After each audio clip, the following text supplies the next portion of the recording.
speaker. So please allow me to introduce our speaker for today. We have with us none other than Professor Dr. Safura Ramli, who is a consultant family medicine specialist in the Department of Primary Care Medicine. So I'm just going to give a little bit of background to Professor Anis. So Prof. Anis graduated from Newcastle University in 1997 and she underwent her training in the UK. She subsequently obtained the membership of the Royal College of General Practitioners, MRCGP, in UK. She came back to Malaysia and she joined the Faculty of Medicine in UITM back in 2005. And I'm sure we can all attest that she immensely contributed to the development of both the undergraduate and also the postgraduate medical programs in the faculty. She was promoted to Associate Professor in 2010 and subsequently to Professor Post in 2017. Prof. Anis is currently the Deputy Director and also the Principal Fellow at I-PPerForm, which is a Research Centre of Excellence, COE, in UITM. Her research niche area is in the prevention and management of cardiovascular risks, and this includes hypertension, diabetes, hypercholesterolemia, and also metabolic syndrome. She has published numerous papers in high-indexed journals, both internationally and nationally, and she has vast experience in leading research teams as principal investigators of both national and international grants. So I'm sure, we have lots of things to look forward to, tips and pearls of wisdom from Prof. Anis. Just a few housekeeping reminders for all of us.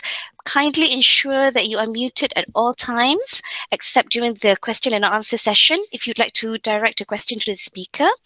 Alternatively, you may type your questions in the chat box. I will then compile all the questions and will address them to Prof. Anis during the Q&A session. We will put in the attendance link as well, so please do look out for that. So the plan for today is that Prof. Anis will spend about 20 to 30 minutes or so on her presentation, which will then be followed by about 10 to 20 minutes of Q&A session. So I think without further ado, I would like to pass the floor to Prof. Anis for her presentation today. Thank you very much, Dr. Siti Fatima, for the very kind introduction. First of all, I'd like to thank the Transcent committee for inviting me to deliver this webinar this afternoon. I know that I am up against KJ this afternoon, but I'm really glad that at least 23 people are here with us. Hopefully, I'm not going to bore you. So just bear with me. I'm really looking forward actually to the interactive question and answer session later. So I'm just going to whiz through my presentations, but if there is anything that you're not sure about, you're most welcome to ask any questions after I finish the presentation. Hopefully it's not going to be too long. So let me share my slides now, and I hope that you are able to see.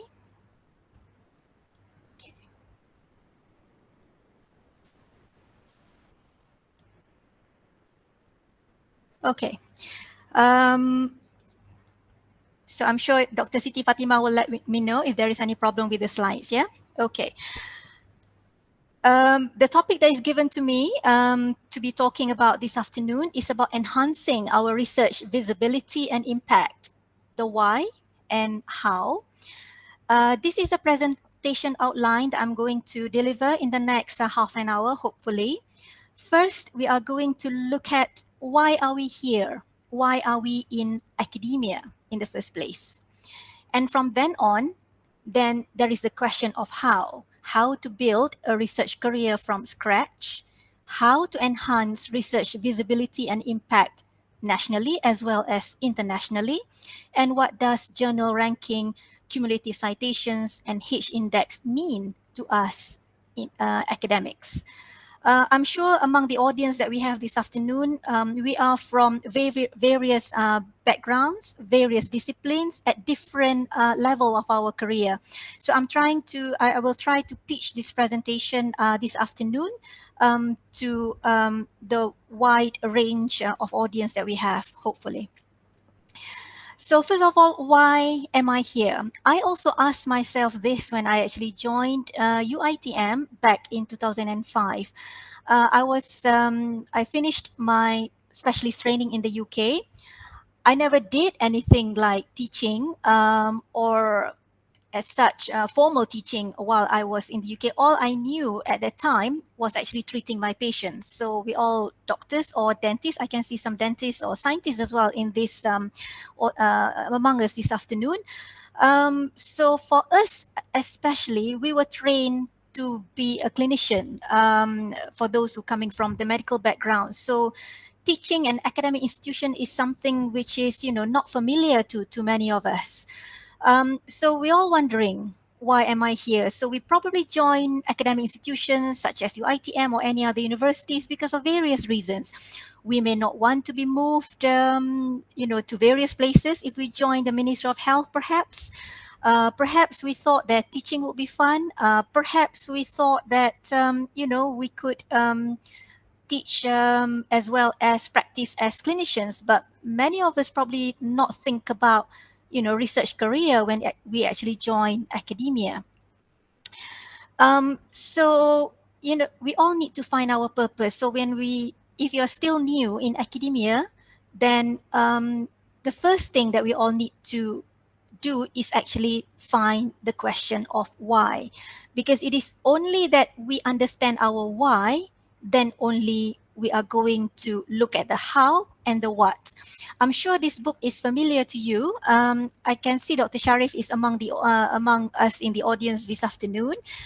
He's an avid reader, so I'm sure he has come across with this book before, by Simon Sinek. He promoted a golden circle, the science behind why, where you need to understand the core business. The circle actually starts from the inner part, which is here. Understand the why, the purpose, the cause, belief that drives you. So why are we in academia? So we all need to find this first. Then only we will know the how, the unique talents that make us special, or how we're going to achieve our goals in academia, and the what that comes last, which is the actions that we may take to achieve our why. So with that, this is the definition of academia. According to the English Oxford dictionaries, academia means an environment or community concerned with the pursuit of research. Pay attention, research is actually mentioned first. Education and scholarship. And if we look at various literatures describing the pillars of academia, there are actually three pillars, and these three pillars are of the same strength and of the same length and height as well. So as much as we want to teach and only do clinical service, research is actually one of the three pillars in academia. So without it, academic institution will not be robust. However, in reality, especially for us, who has clinical practice and clinical work, this is the reality. Yes, we are teaching, lots of supervision, undergraduate as well as postgraduate teaching and supervision that we do. There is endless question vetting as well, especially when you have started your postgraduate program. All we do is probably just do questions and vet questions at the conjoint level, probably faculty level and whatnot. So there is a big block of our workload that we focus on teaching, supervision, and vetting there. And for the clinicians or the dentists, we are probably busy with our clinical work as well. And I'm sure scientists do service as well, such as the COVID-19 lab, for example. We're very busy with that too. And many of us are actually involved in admin as well. So there are various meetings after meetings that we all have to attend. So research, where is it? It's normally at the back burner. It's probably just a small blob here. Query research, do we do it? Do we have to do it? It's usually is not our priority. So why? Why do I need to do research? Why is the university forcing me to do research? Why am I doing research? So it is the question of why. To many people, academia is probably just a game of numbers, a game of denominators, a game of ranking, a game of it's a game. It's a game that people play, but not to me. To me, research can change the world. Teaching can shape the character, caliber, and future of an individual, and clinical service can actually save lives. So if you actually believe in this, then you will be doing, all of us will be doing our work with passion. So it's not just about research, it's about our teaching and clinical service, and we will give our 200% in everything that we do, especially that we know now that these are the three pillars of why we are in academia. And for us Muslims as well, we believe in the life after death. And there is this hadith by our Prophet sallallahu alaihi wasallam who says that when a man dies, his deeds come to an end, except for three things, which is our sedekah jariyah, which is our continuous charity, knowledge which is beneficial. So we are in a knowledge making institution or knowledge disseminating institution. So how lucky we are that we are actually in this kind of work, in line of work. And last is the virtuous descendant or our children, basically, who prays for us when we leave this world. So this is my why. It's probably not your why. So it the why that we need to find is very individual. So it may be different from one person to another, but the message is we all need to find our why. This is a strong why to me, why I think I need to do my best in this particular profession. So when you find your why, you will find your way to make it happen, no doubt. Um, Now we go to the question of how to build a research career from scratch. Because once you know your why, you can survive almost anyhow. The first thing to do is to reflect, where am I now? So when I first joined, I was reflecting upon myself. Am I actually here at the bottom of the ladder?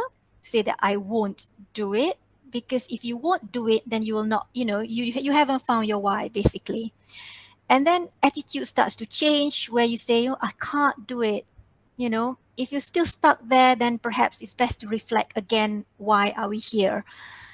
Okay, things start to change when you go to the third ladder, when you say to yourself, I want to do it.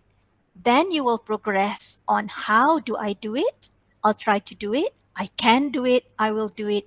Yes, I did it. So this is very, very true about research, especially because none of us are born researchers, and I certainly wasn't born. I didn't even think that I will become a researcher one day. It is actually an acquired skills that must be obtained through hard work, dedication, and passion. So where do we start? It really depends on where you are in your career at the moment and where your motivation level is, whether you have found your why or not. But this is one of my favorite quote or favorite sort of like key things in life by Stephen Covey, who says that you need to begin with the end in mind. So I always do things in my life with a goal. What is it? Where is it? Do I want to be in 5 years, 10 years down the line, or even, in the hereafter, for example? Because the key to success is to begin with the end in mind, with a vision and a blueprint of the desired results. So one of the strong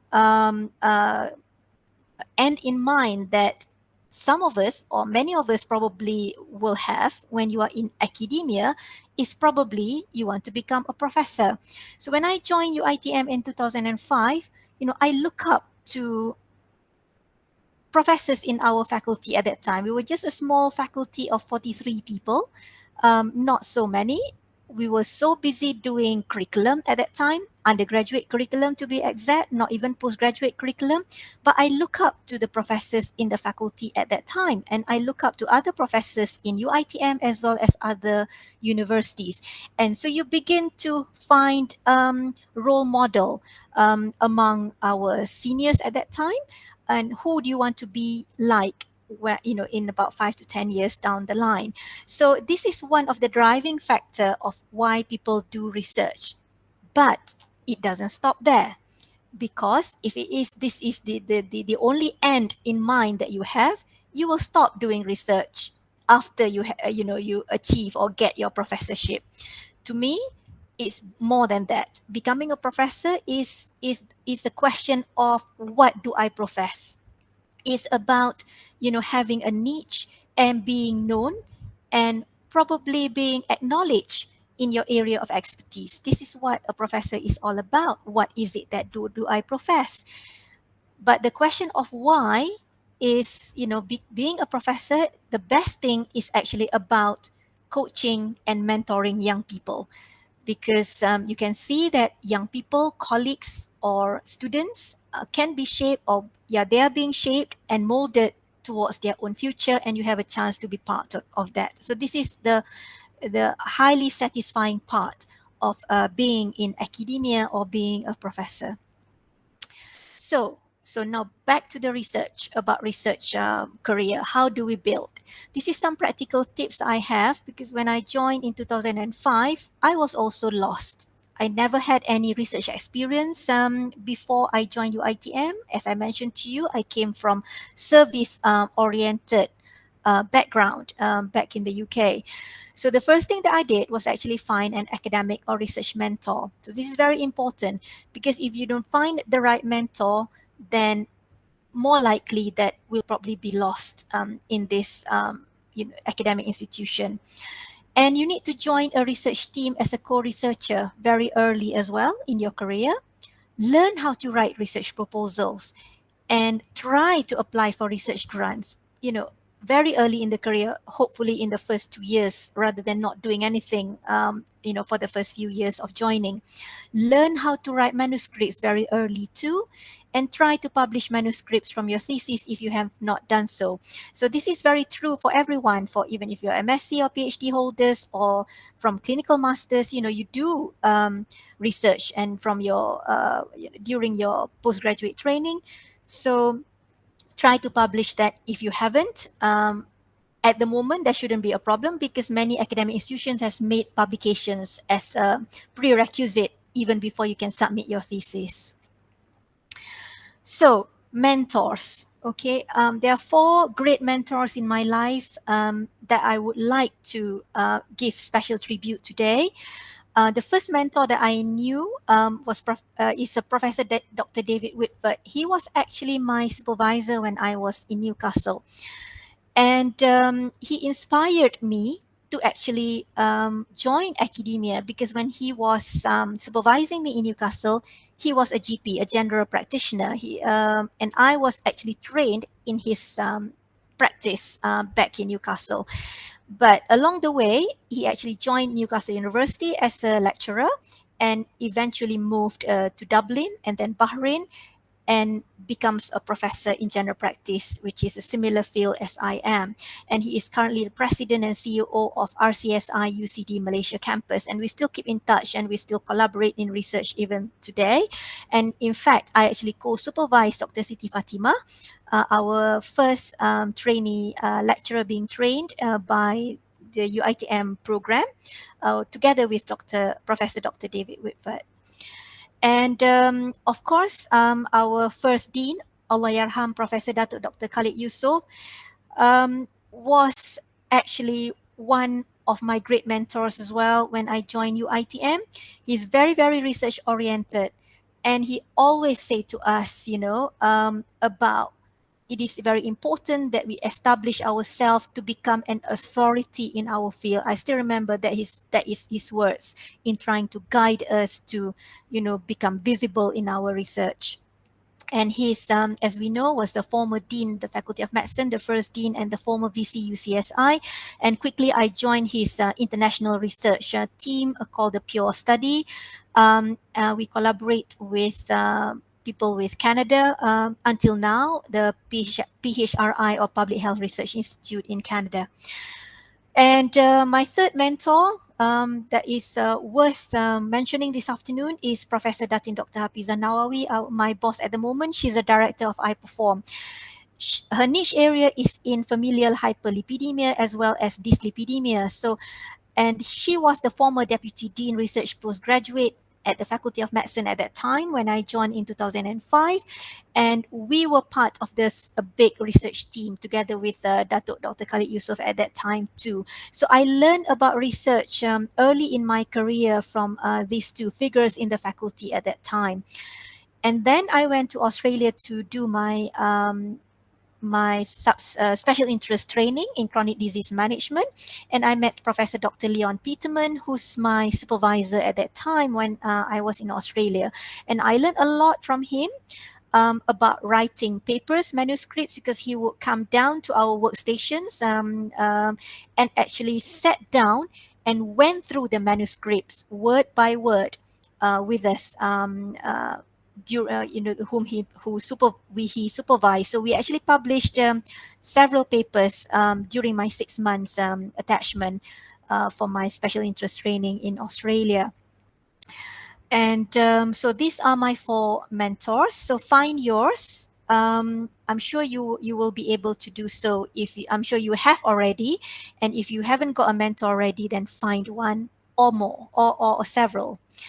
Right. Okay. Now we're going to move on to building up our research niche area. This is very, very important. Rather than being lost and just doing everything under the sun, this is very, very easy to do, especially in my field of family medicine, because we are jack of all trades. We don't tend to have research niche area, but we should have. Everybody should have. So find your research niche area early through your clinical expertise, through your special interest or subspecialty training, your PhD or sabbatical. This is where you can enhance your research niche area of getting grants in that particular area or publishing papers in that particular area. So once you have your niche, then you are more familiar with the literature, and you will know what is novel, what is not in that particular niche. And then it is easier to get a research grant in that way because you are at the forefront of knowledge. So become a PI, learn early in your career too, learn how to lead a research team and manage grant. Maybe you can start small, maybe you can start big.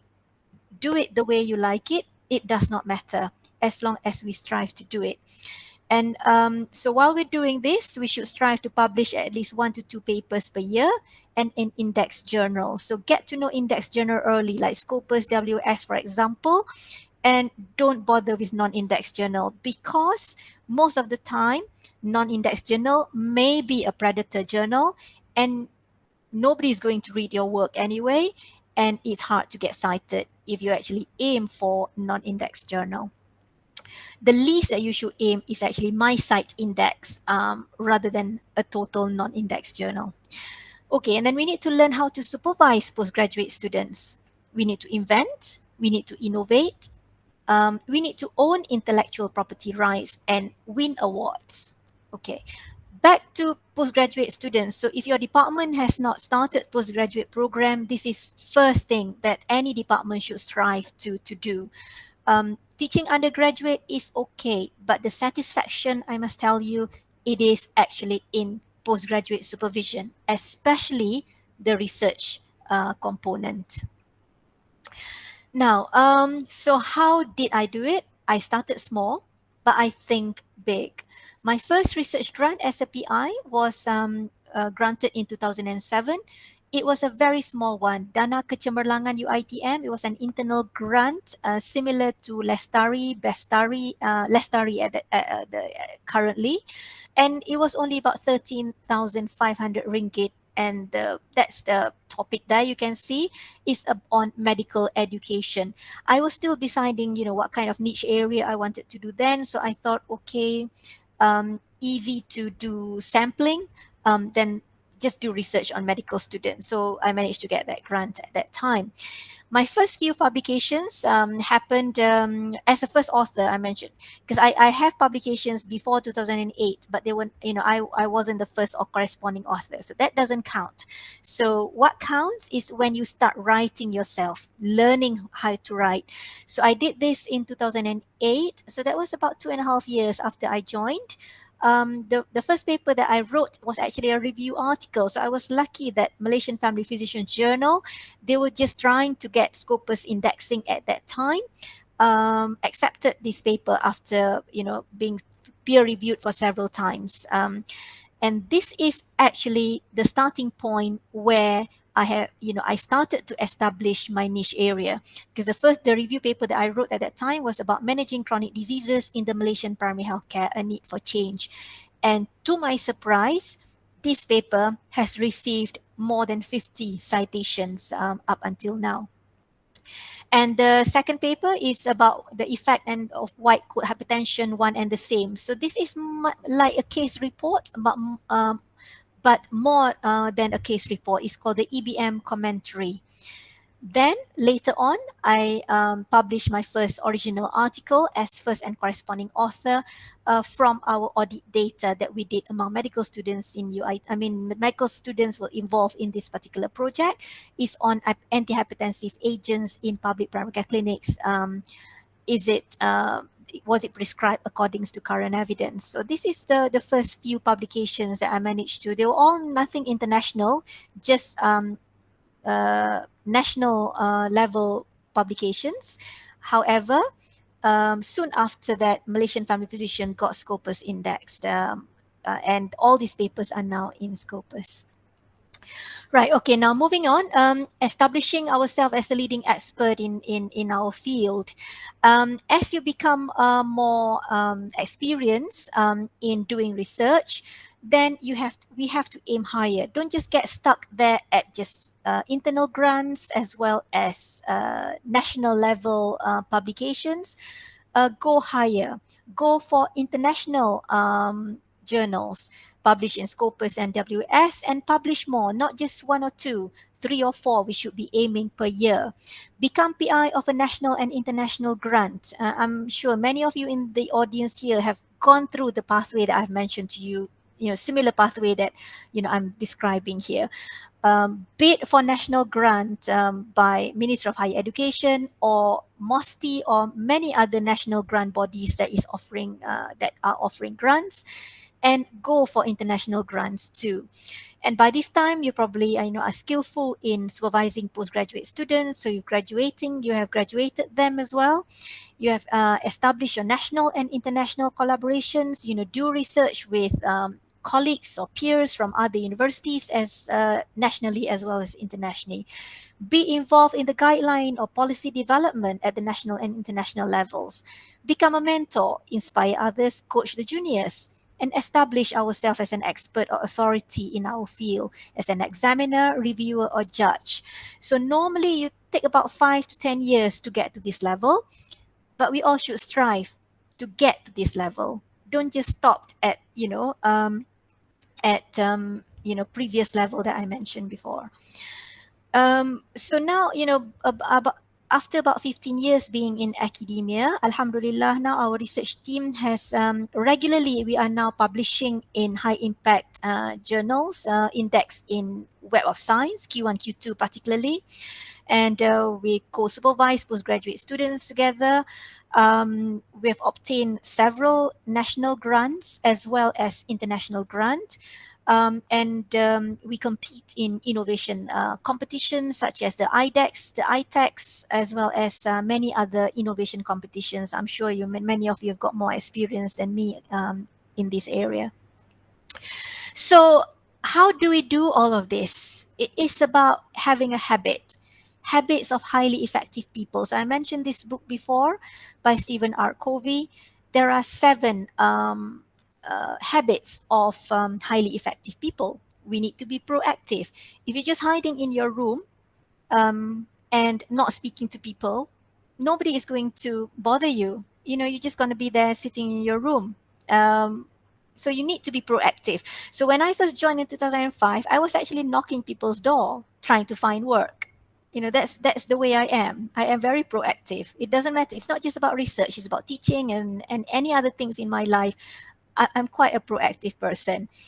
And as a number 2 is about begin with the end in mind. What do you want to achieve?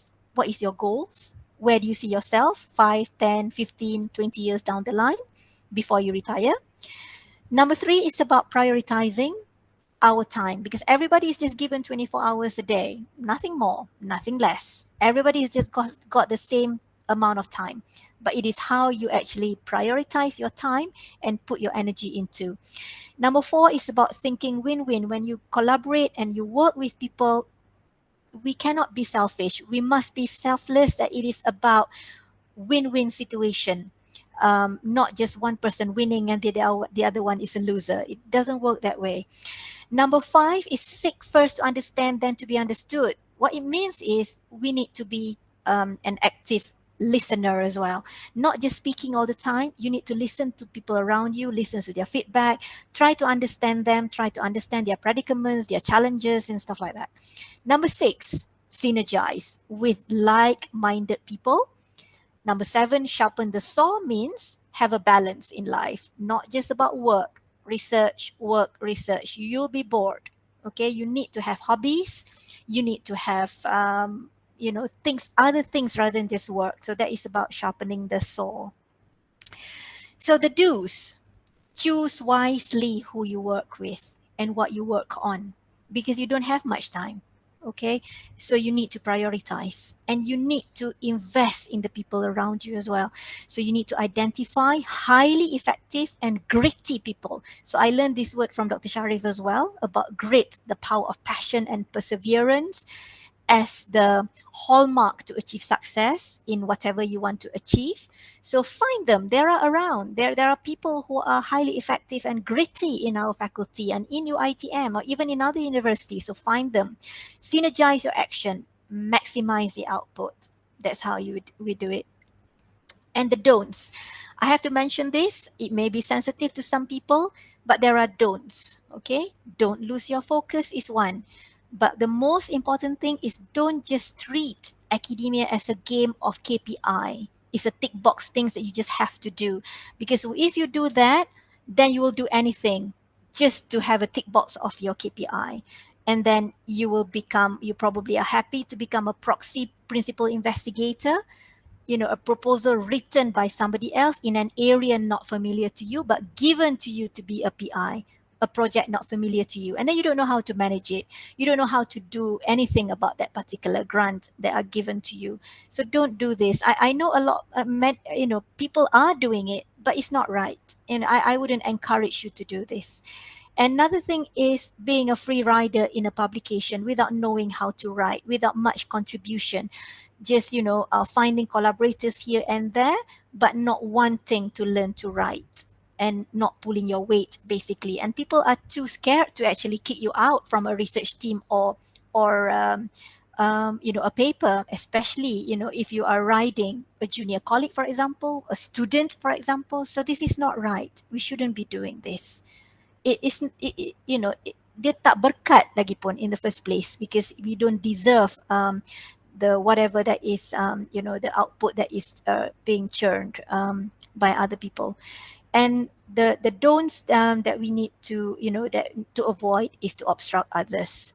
So the message is there is no shortcut. It takes time to build a better and stronger version of ourselves. It must be obtained achieved through hard work, perseverance, and passion. Okay, now how to enhance research visibility and impact internationally? As I mentioned before, we need to collaborate. Once you actually establish your area of niche as well as your research track record, you will find international collaborators if you look hard enough. There will be people who are willing to work with you, but you need to have good track record. Grant providers, especially international grant providers, will only award a grant to a research team with successful research track records. They'll be looking at your previous publications. They'll be looking at your previous grants, for example, whether you have successful output or not from your previous grant. So Alhamdulillah, our research team was granted by, through our second application. First application was not successful in 2016. Our second application in 2019, Alhamdulillah, was successful. We were granted almost R1 million for Malaysian part, and UK partners, Professor Nadim Qureshi, obtained almost £250,000. And from this, we have signed a memorandum of agreement in January 2020, which is ending this year. So we're now working on another MOA to be signed from January 2022. We also do PhD co-supervision with University of Nottingham. We have a PhD student there at the moment, Dr. Hasida Abdul Hamid from our department doing a PhD. And we have regular meetings to move our research project forwards despite the challenges of COVID-19 pandemic, slow recruitment, and so on and so forth. We are moving along because we have a good team. We've got gritty, highly effective people on the team. So find the people wisely when you choose your research team members.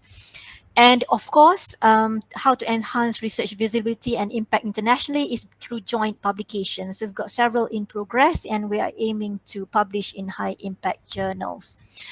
Okay, now we're going on into how to further how to enhance our research visibility and impact is about all of this database, which I'm sure many of you are familiar. We have ORCID. The first thing to start when you want to make your research visible is to have an ORCID account. I'm sure you're familiar with that, I'm sure. And secondly is to have your Publons author profile, where all your publications and citations actually at one place. Scopus, author profile, and Google Scholar. Okay, from all these four databases, ORCID doesn't give you citations or H-index, but Publons, Scopus, Google Scholar do. ORCID is something you can create. You need to create, otherwise it's not going to just like appear out of the blue. So you need to create your ORCID account. You need to create your Publons account, and you need to create your Google Scholar account. However, Scopus author profile is actually created by Scopus. It's not created by us individually. Okay. What does journal ranking, cumulative citations, and H-index mean to us in academia? All of these are measurements or measurement impact, whether our research work has got impact or not. But impact, this is only the first level of impact. The first level of impact is through cumulative citations and H-index. But more importantly, the higher level of impact is whether your research actually can transform practice and change guidelines and be implemented to improve patient care for us doctors and dentists and scientists as well in the medical field. So how to check for journal impact factor and ranking? I'm sure you're familiar with UITM library. This is the print screen of the pages that you need to go through. UITM library, if you go to UITM library, there is our collection of online databases. This is the online database that you can find. And then you can go to UITM library resources, press W, and there you are, Web of Science WOS. Okay, I'm just going to talk about journal impact factor and ranking through WOS because this is what matters. What the Ministry of Higher Education is emphasizing is only this particular journal citation rank rather than the Scopus, rather than the Schemago. So I'm not going to talk about Schemago at all because it does not matter, especially for us in the research track in the Center of Excellence. What we concern about is WS, Journal Impact Factor and Ranking. So how to check? Once you go into that particular section in UITM library, you can actually do a search of any journal or any author or any topic. So this is something for you to try for yourself. It's not difficult. It just takes time, probably, an effort as well to go through it. But I'm sure many of you in the audience know how to do this. If you go by journal, you can actually check whether that particular journal is actually indexed in WS or not. And then if you actually press on that particular journal name, you will have a pop-up window like this that will tell you the journal impact factor as well as the quartile rank. Okay, so this is what Ministry of Higher Education looks at. When people say high impact journal, it means Q1 and Q2. You know, people talking about Q1, Q2 all the time. So this is what it means. Not Skimago Q1, Q2. It is actually WS JCR, or Journal Citation Rank Q1, Q2. So this particular journal, International Journal of Environmental Research and Public Health, our team, our students have published several papers in this particular journal, and you take the highest. Although there is a Q2 there, you take the highest. It's considered Q1 because two of the subject here, the JCR category there, rank this particular journal as one rank as Q1 there. Okay, this is another paper that Dr. Siti Fatima has published from her thesis. That is now indexed in Web of Science. We published in the BMC Family Practice. You can see the impact factor there, and it's ranked Q2 in the JCR category of medicine, general and internal medicine. So this is the skills that is worth having. If you're not sure how to do this, then you can find any of us in COE. We all know how to do this, or I'm sure you know AP Dr. Tuhaira's office is very happy to help you with this if you're not sure how to check for journal ranking. Okay, now we're going to move on. What is cumulative citation? So citation is when a scientific publication by an author is being cited in another scientific article. So it can be citations by other authors, hopefully, but it can also be self-citation. Many journal indexing bodies like Scopus and WS, they actually look at how many self-citations that you have. Certain amount is allowed, but it cannot be 100% self-citation because it means, you know, kita buat kerja syok sendirilah, kita je asyik cite kita punya own paper. So impact is about other people recognizing the work, valuing it, and citing it in their work as well, in their publications. And cumulative citation is the total number of citations that an author has received over a period of time from his or her scientific publications. So Scopus will yield a different one as compared to Publon's or Web of Science, because it's two different indexing bodies here.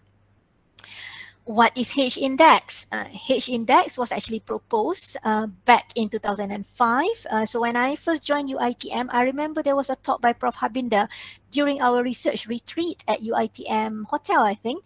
He was talking about H-index, and we were just like, you know, first time we ever heard about H-index back then. I think it was 2006 or 2007. But what is it then?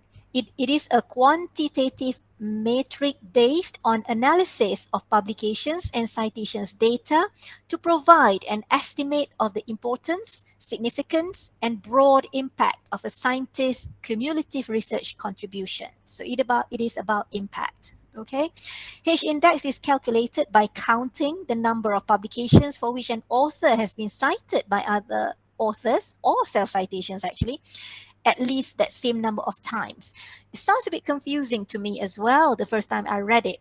But what it means is if you have H-index of 10, it means that 10 of your publications has received at least 10 citations. Okay? The easiest way to do this, if you go to your database, Scopus or WS, and look at how many papers you have, and if you have 10, basically, if you put the highest cited there, you can count there, or up until 10, you have at least 10 citations. At least 10, it can be more. But you can see there, paper number 11 is still not 11. Okay? If your paper number 11 has got 11 citations at least, that means your H index is 11. Okay, it's as easy as that. So you rank your paper as the highest number of citations. The first one could be a few hundreds, doesn't matter.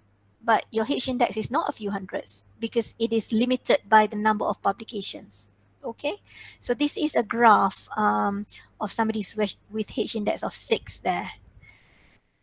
All right, okay, so now ORCID. I'm sure many of you knows how to do this. You need to create this. This is what I would call the mother database.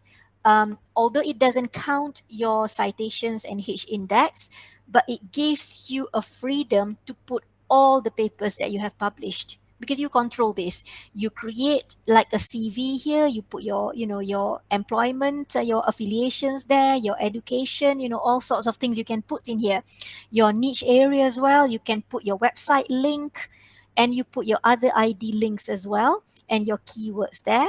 And this is public. People can actually Google your ORCID profile, and your ORCID profile will be linked with, should be linked with your Scopus, as well as your Web of Science and Google Scholar too. So these are the papers. You can actually put it manually. You can find, through the using its software, but I find it easier to actually put it manually if you cannot actually link it. So these are the thing, all the papers I managed to put in. Of course, it's not updated. There are many more papers I have not put in my ORCID. Okay, once you have your ORCID, then it is much easier to update your Publons profile. So Publons profile is something that you need to have, because all research universities in Malaysia, University of Malaya, for example, they don't use anything else apart from this Web of Science Researcher ID. So if you haven't got one yet, you need to create it, because you can put your nice picture there, you can put your research niche area there. And so this particular database will have all your publications there, your total time cited, H index, and reviews as well. But there is a catch. The publications here, it may not be updated automatically, but what you can do is actually you can sync your Publons with your ORCID. So there's a way to do it. When you log in into your publications, you can actually extract all your publications from ORCID into Publons. That's the easiest way of doing it. And then the total time cited is only from the Web of Science index publications, and then it will count your Web of Science H index. And then verified reviews is something that you have to do manually. So, many journals now, if that particular journal is actually indexed in Web of Science, they will offer to link your peer review exercise after you have completed the peer review process. You have done your review, you've submitted your review. They will offer you to link with your Publon. So this can be synced as well after you finish your reviews. But however, you can actually put it manually as well, especially for journals which is not indexed by Web of Science. So on your summary page here, you will have your publications. It starts with the higher side. You can actually choose here whether you want to rank it into the highest time cited or the newest, according to chronology of your publications. And then you will also have your peer review summary. So I've reviewed more than 15, but I only managed to put 15 on here. These are the journals that I have involved in peer reviewing. You can see all the journals there. Okay. The Publons profile also have got metrics. It will measure your citations and your publications over time, the impact of your research over time. So you can see here from when I first have my publications in 2008 up until to 2021. So this is all a WS indexed journal only. So think, journals like Malaysian Family Physicians that I published earlier, probably in my career, will not be reflected here, because this is all only WS index journal. So you can see some years I don't have any publications in Web of Science. Maybe I was publishing in Scopus only in that particular year, for example. So you can see some empty spaces there. But but as you are establishing yourself in your career later, you aim to publish in Web of Science index journal every year. So 2016 was when I joined I-PPerForm, and the awareness is very high about aiming for Q1, Q2. So we started to do it better. This is a peer reviews exercise reflected as well as bar charts there.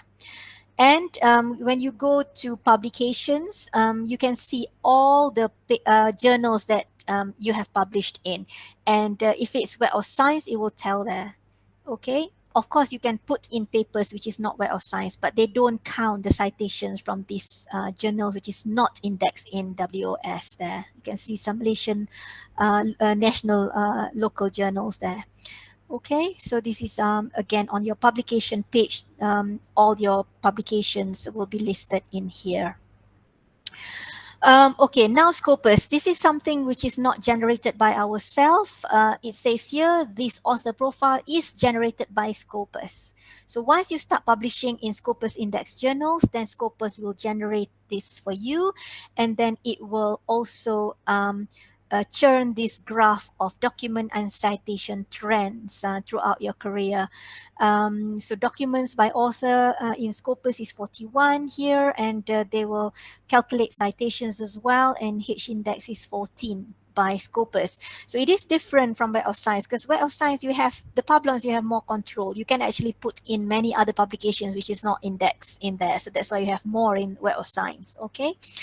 And Scopus as well, the Ministry of Higher Education used this to a certain extent. QS ranking actually use Scopus citations too. So it is actually worth paying attention to your Scopus author profile. And the publications, again, you can sort whether newest or highest by the highest citations. It's up to you. Normally, I use my Scopus author profile to reflect the newest publications that I have. I mean, you can choose the way you present your Scopus author profile to the public.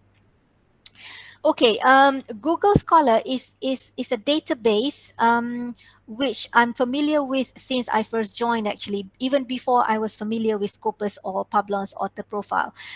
This is something that you create as well, and UITM during earlier times in back in 2007, where they have this terminology of vanguard researchers. They wanted everybody in UITM to have a Google Scholar profile, so we all have it. I mean, if you don't have it, please do have it. However, Ministry of Higher Education doesn't use this. So if you're quoting your H index or citations, don't give your Google Scholar, because they don't want that. They actually want either Scopus or Publon's H index and citations.